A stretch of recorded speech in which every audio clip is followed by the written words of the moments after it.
ഇത് Telugu psychological horror thriller OTT release ചെയ്തിട്ടുണ്ട്. ഘടികാചലം എന്നാണ് സിനിമയുടെ പേര്. ആമസോൺ പ്രൈമിലാണ് സ്ട്രീം ചെയ്യുന്നത്.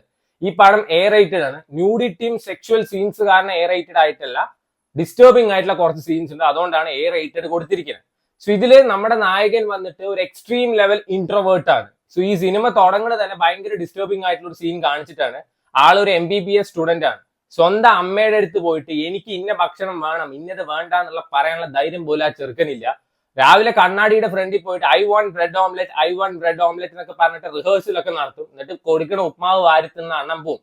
അതേപോലെ തന്നെ ഏത് ക്വസ്റ്റ്യൻ ചോദിച്ചാലും അണ്ണൻ ആൻസർ അറിയാം, പക്ഷെ അത് പറയില്ല, മനസ്സിൽ പറഞ്ഞുകൊണ്ടിരിക്കും. ആൾക്കൊരു കൊച്ചിനെ ഇഷ്ടമാണ്, എന്നാൽ കൊച്ചിന്റെ അടുത്ത് പോയി സംസാരിക്കാനുള്ള ധൈര്യം ആൾക്കില്ല. പെട്ടെന്ന് ഒരു ദിവസം ആളുടെ ചെവിയിൽ വന്നിട്ട് ആരോ ഇന്നത് നീ ചെയ്യ്, ഇല്ലെങ്കിൽ നിന്റെ ഫാമിലി ഇതാക്കും, അങ്ങനെ ആക്കുന്നൊക്കെ പറഞ്ഞിട്ട് ഈ ചെക്കനെ ഡിസ്റ്റർബ് ചെയ്യാണ്. സോ പിന്നീട് ഇത് പ്രേതമാണോ അതുകൊണ്ട് ആൾക്കുണ്ടായ തോന്നലാണോ, അതൊക്കെയാണ് ഈ സിനിമ പറയുന്നത്. തെലുങ്ക് സിനിമയാണെങ്കിലും ഹിന്ദി അതേപോലത്തെ തമിഴ് ഭാഷയിൽ അവൈലബിൾ ആണ്. തമിഴിൽ എങ്ങനെയാന്ന് വെച്ചാൽ ഈ ആരോ വന്ന് പറഞ്ഞില്ല, അത് വന്നിട്ട് മൊട്ട രാജേന്ദ്രന്റെ സൗണ്ട് പോലെ ഉണ്ട്. അപ്പൊ പേടിക്ക് വരം തമാശ ആയിട്ടാണ് തോന്നുന്നത്. അതുകൊണ്ട് ഞാൻ തെലുങ്ക് തന്നെയാണ് കണ്ടത്. കിഡു കൺസെപ്റ്റ് ആണ്. ആൻഡ് ഇത് ആദ്യത്തെ ഒരു 1.5 മണിക്കൂർ അടിപൊളിയായിരുന്നു. അവിടെ അങ്ങോട്ട് കൈവിട്ടു പോയി. ഈ സിനിമയെ കൊളമാക്കിയത് ഇതിന്റെ റൈറ്റിംഗ് ആണ് പറയാം. ഭയങ്കര വീക്ക് ആയിട്ടുള്ള ഒരു സ്ക്രിപ്റ്റ് ആണ്. ആൻഡ് ടുവേർഡ്സ് എൻഡൊക്കെ ആകുമ്പോൾ ഭയങ്കരമായിട്ട് തന്നെ നമുക്ക് പ്രെഡിക്റ്റബിൾ ആയിട്ട് തോന്നും. ഇതിന്റെ ഇടയിൽ ഒരു സൈക്യാട്രിസ്റ്റ് വരുന്നുണ്ട്. സൈക്യാട്രിസ്റ്റ് വന്നിട്ട് ട്രീറ്റ്മെന്റ് കൊടുക്കുന്നുണ്ട് എന്നൊക്കെ പറയുന്നുണ്ട്. പക്ഷെ 1-2 സ്കാനിങ് എടുക്കണമെന്നല്ലാതെ വേറെ ഒന്നും കാണാനില്ല. സോ ഈ പയ്യന്റെ അച്ഛനൊക്കെ ഭയങ്കര എഡ്യൂക്കേറ്റഡ് ആയിട്ടുള്ള ആളാണ്. ഈ ഒരു ചെക്കൻ ഇങ്ങനെ കാണിക്കുന്നു പറയുമ്പോൾ നേരെ പോയിട്ട് കുറെ സന്യാസിയുടെ അടുത്ത് പോകുന്നുണ്ട്, കുറെ മൊയിലിയാരുടെ അടുത്ത് പോകുന്നുണ്ട്. അതൊക്കെയാണ് ഈ സിനിമ കാണിക്കുന്നത്. സോ ഇതിൽ വലിയ ഹൊറർ സീൻസും കാര്യങ്ങളൊന്നും ഇല്ല, അങ്ങനെ പേടിപ്പിക്കുന്ന കാര്യങ്ങളൊന്നും ഇല്ല. ബട്ട് ഈ ചെറുക്കൻ സൈക്കോ ആയിട്ട് 1-2 സീനൊക്കെ കാണിക്കുന്നത് അതൊക്കെ ഭയങ്കര ഡിസ്റ്റർബിംഗ് ആയിരുന്നു. സോ കണ്ടാൽ മനസ്സിലാവും നിങ്ങൾക്ക്.